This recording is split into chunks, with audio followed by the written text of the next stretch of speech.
Good afternoon. My name is Nathan Beard, and I'm the Assistant Curator here at Dunedin Fine Art Center. We hope you are well and that you're still sane, and we really look forward to seeing you again soon. Until then, we'd like to take another closer look at this amazing exhibition, the International Association of Pastel Society's 36th Juried show. There's over 80 pieces in this show. But when we walk through this show, it might occur to us to ask, what is pastel? And so I want to talk a little bit about pastel and pigments today, and kind of go through the color wheel and look at a specific piece for each part of the color wheel.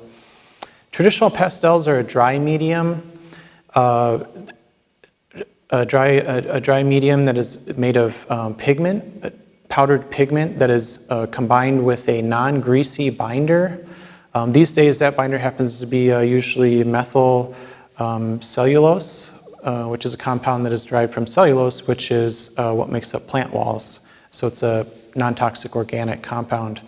Pastels were invented in northern Italy in the 1500s, but really came to prominence in the 1700s for portraiture.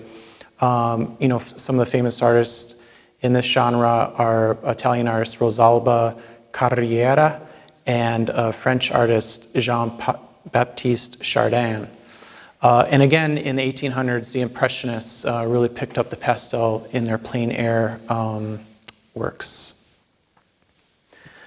On this side of the ocean, pastelist Henrietta Johnston is believed to be the first woman artist of European descent in the United States. She was born in Ireland in 1607, moved here with her husband to Charleston, South Carolina, and supplemented their poverty by completing commissioned portraits of the wealthy at that time. And we have, for example, this portrait of the 4th Earl of Barrymore and his wife that now resides in the collection of the Gibbs Museum in Charleston, South Carolina. There's a lot of great information online about pastels and pigments, really fascinating stuff. And actually you can find a really good source at the International Association of Pastel Society's website, which is www.iapspastel.org. Also, please consider taking a class with so many of our wonderful instructors here, namely in the pastel department, Brooke Allison, Shondell Joyce, Karen Baker, and Lorraine Pataki. I'd also encourage you to take a look at this book. Maybe you can find it online by Victoria Finlay, called Color: A Natural History of the Palette. There's some really awesome stories in here about pigments and their history. And this book is what inspired this video today, so try to find that if you can. As we go through this educational video, I'm going to be focusing on the 6 main colors of the color wheel. So if you'd like to learn more about ochre and browns and blacks and whites, you can find lots, like I said, lots of information online or in Victoria Finlay's book. I'm going to start with red, and to do so, we're going to be looking at this beautiful painting called Wrapped in Red by Australian artist Lynn Diefenbach. Red has a long history. It stems from ochre. Perhaps you've seen pictures of Aboriginal hand paintings. Those are usually made with ochres, like red ochre. It is a passionate and powerful color. We use red a lot in fashion and design for its power. And the earliest variations of red included cinnabar, which the Romans favored, which sounds delicious, but is actually very, very toxic. And another red is called carmine, which is quite literally made from drying and crushing the cochineal bug that is normally found on prickly pear cactus in Mexico and South America. The Aztecs were famous for this red. They valued it more than gold, and they used it for their royalty.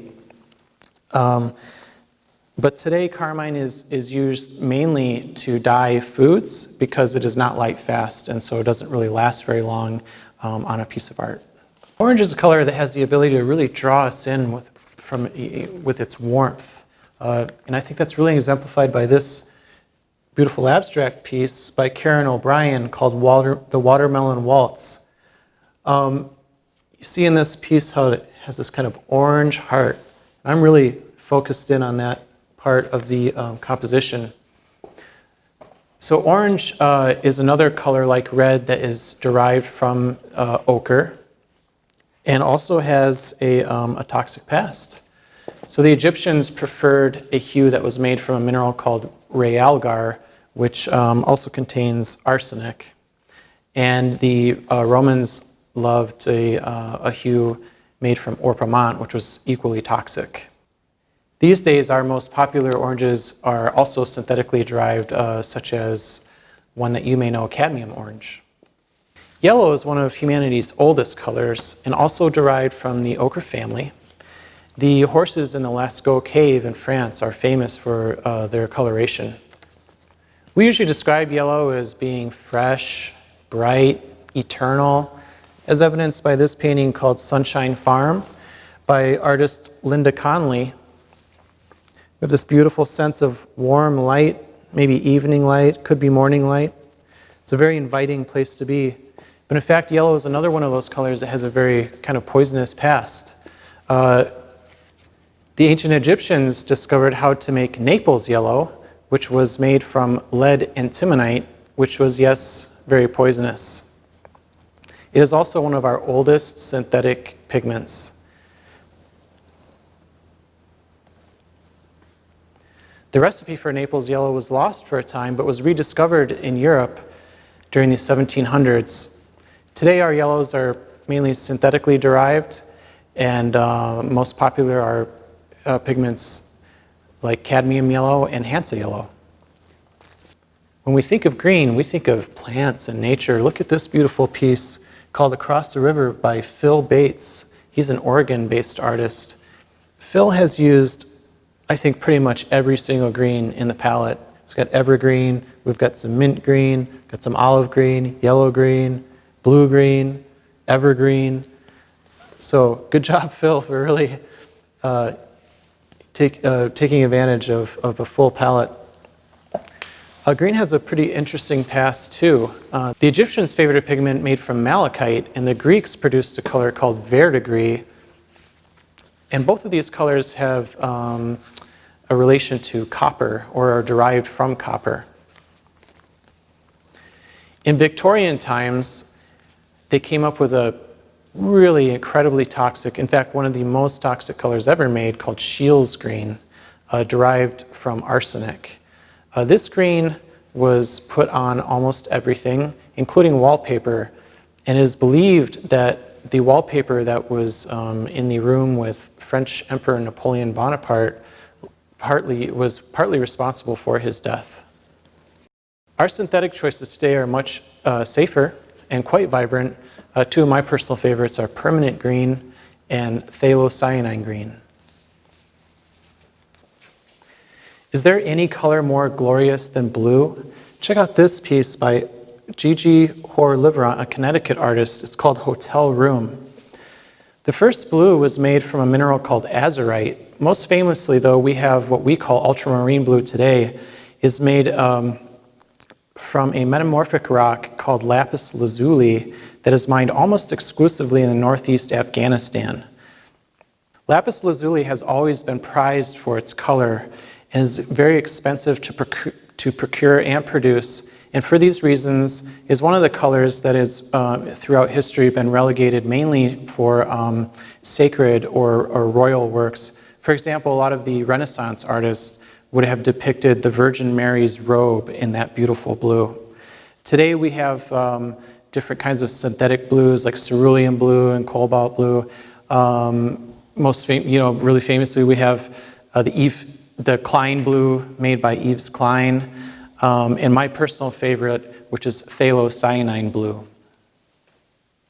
So in moving into the purple part of the color wheel, I wanted to highlight this piece, Ellie's Violet Reverie by Miles Johnston from Canada, who happens to be one of the jurors for this year's show.